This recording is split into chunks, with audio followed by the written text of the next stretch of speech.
7 orang anak Kriyanto Siambolon Raja Adat di Samosir yang dibunuh secara sadis beberapa waktu lalu berjuang agar kasus kematian sang ayah mendapatkan penanganan hukum secara adil.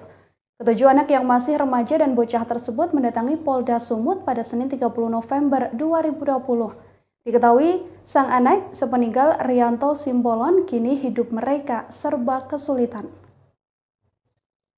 Menanti Simbolon, 18 tahun, anak sulung korban beserta 6 orang adiknya bertemu dengan Wadir Krimsus Polda Sumut, AKBP Faisal Napitupulu.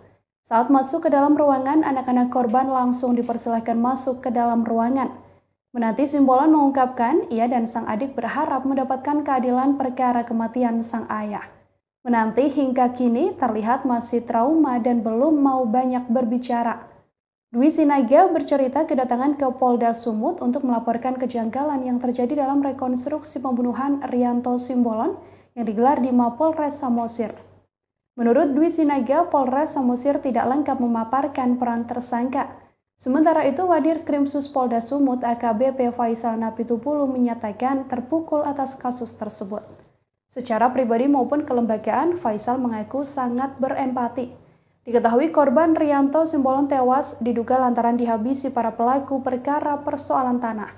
Kapolres mengatakan para tersangka sudah mengatur rencana pembunuhan secara matang. Sebelum dilakukan penikaman, korban ditabrak menggunakan sepeda motor agar seolah korban meninggal dunia lantaran kecelakaan lalu lintas.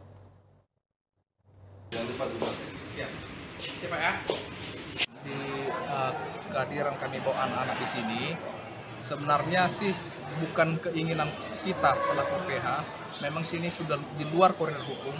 Cuman anak-anak di sini mereka antusias, mereka tidak terima terhadap penanganan yang di Polres, sehingga mereka bilang mereka mau ikut, mau ngambil simpati bahwasanya ini loh kami perhatikan gitu, nalurinya harus dikeluarkan itu.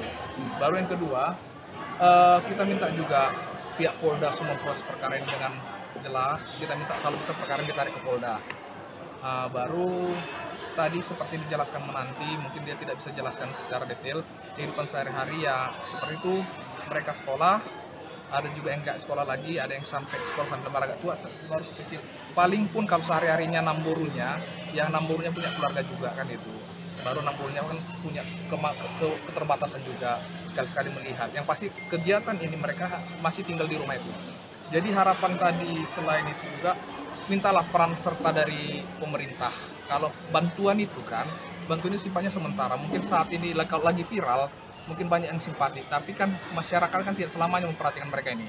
Jadi kita minta maunya pemerintah dengan tegas. Yang kita harapkan pendidikannya. Kasih dong kebebasan, entah kartu pendidikannya, kesehatannya gitu kan. Kalau saya rasa itu sangat permanen, ya kan. Besok-besok kita kan nggak ngerti ini kehidupan mereka semua. Itu tambahan dari kita. Batu itu, waktu itu kita pertanyakan, batu itu kan dipakai untuk menghantam kepala, sehingga ada otopsi menyatakan, dan itu ada hasil otopsi loh, jelas itu, ahli yang menyatakan itu.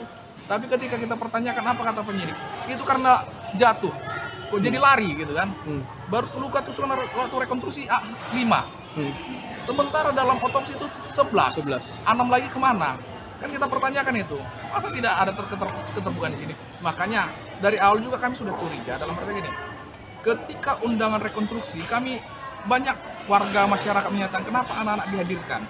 Sebenarnya dari awal kami tidak mau seperti ini apabila undangan sampai kepada penasihat hukum. Akan tetapi undangan ini kami dapat dari mereka, sehingga mengetahui akan ada rekonstruksi. Dan undang langsung ke menanti kan gitu. Seharusnya kan ke PH. Kami konfirmasi ke penyidik, gitu. Mereka tidak kita telepon. Beberapa kali tidak ada tanggapan, tapi sehari sebelumnya baru kita dikirim undangan melalui WA. Sebenarnya kita di sini kalau aku sih sebenarnya ya inilah naluri atau nurani, kita turun sebelum dapat undangan ternyata rekonstruksi hari Kamis kemarin. Dan inilah kejanggalan yang kami rasa ini dikaburkan gitu. Lalu Bang, untuk kan seperti sebelumnya Kapolresnya menyatakan untuk keenamnya didudukkan pasal 340. Lalu untuk yang kemarin Mereka menyatakan seperti apa? Jadi lucu, makanya sedikit kita pertanyakan. Kita berdebat dengan ada penyidik ini sekarang kan. Kita pertanyakan, peran itu kemana sekarang? Waktu itu Kapolres, waktu juga datang Bang Aris Merdeka Sirait, rilis menyatakan juga 340 peran mereka sudah ada masing-masing. Baik itu kita pertanyakan rekonstruksi, apa yang mereka bilang? Yang penting mereka sudah tersangka. Kita nggak mempertanyakan itu tersangka atau tidak. Apakah dulu 340 ke 6 orang ya? Mereka tidak bisa jawab itu. Itu yang keberatan kita. Bahkan mereka bilang ada di berkas mana? Apa beda berkas dengan rekonstruksi? Nah, di situ kita yang keberatan hingga detik ini. Jangan ada yang setahu kita rekonstruksi itu hasil beberapa rangkaian penyidikan, lidik, sidik, barang bukti, kan itu kan? Dua alat bukti sudah lengkap semua. Mereka anggap itu, makanya dibikin rekon kan itu. Kenapa hilang semua ini gitu ya? Baru yang ketiga, kenapa kita tanyakan juga hingga detik ini DPO, status DPO itu nggak dapat. Itu kita pertanyaan, ini kan keresahan dari pelapor hingga detik ini tidak pulang di kampung. Ya wajar kan? Wajar dia ada sedikit trauma, ketakutan. Kita pertanyakan ini kok hingga detik ini kok tidak dapat. Baru kejanggalan yang berikutnya lagi, dari awal perkara kami minta CCTV dibuka loh, CCTV rumah. Laporan ke Propam apa tujuan kita, Bang? Jadi begini, sebenarnya sebelumnya kita tidak ada berniat untuk Propam, kita percayakan sepenuhnya penanganan di Polres Samosir. Cuman dari awal penanganan perkara ini kami sudah sedikit melihat ada beberapa kejanggalan. Yang pertama, ini akan digiring ke Laka Lantas. Itu yang keberatan kita pertama. Tapi setelah itu terbuktilah ini pembunuhan 340. Jadi setelah 340 dirilis kemarin dengan Kapolres, dengan jelas Pak Kapolres bilang bahwasanya ini pembunuhan berencana dengan barang bukti batu, 4 pisau, dan handphone dan lain-lain.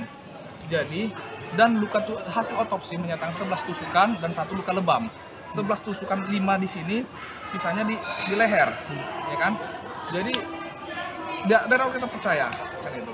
Tapi setelah rekonstruksi kemarin, ini perannya hilang semua, ya kan? Yang pertama, barang bukti dari pisau itu sudah hilang. Terima kasih sudah nonton. Jangan lupa like, subscribe, dan share ya.